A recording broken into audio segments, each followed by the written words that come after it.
सपा नेता द्वारा औरंगजेब का बखान अत्यंत निंदनीय और शर्मनाक है।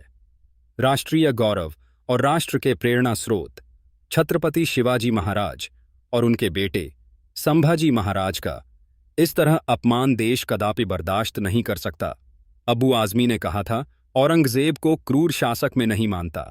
उसने अपने शासनकाल में कई हिंदू मंदिर बनवाया। औरंगजेब के समय हिंदुस्तान सोने की चिड़िया था।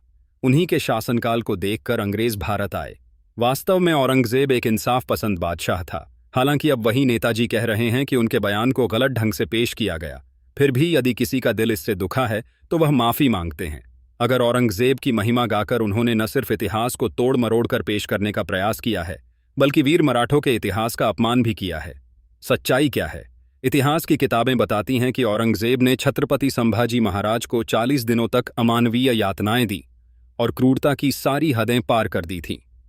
निर्दोषों की हत्याएं और धार्मिक कट्टरता उसकी पहचान थी, तो ऐसे क्रूर शासक का समर्थन करना राष्ट्रद्रोही आर्य ही माना जाएगा।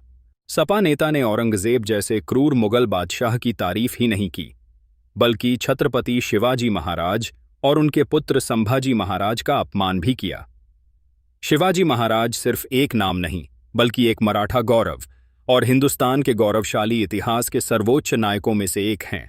सवाल है कि छत्रपति संभाजी महाराज को जिसने 40 दिनों तक बंधक बनाकर मारा, वह भला उत्तम प्रशासक कैसे हो सकता है? असल में नेताजी को लगा होगा कि कुछ भी बोल देंगे और विक्टिम कार्ड खेल कर बच निकलेंगे, इसलिए अब वह माफी तक मांगने की बात कहने लगे हैं।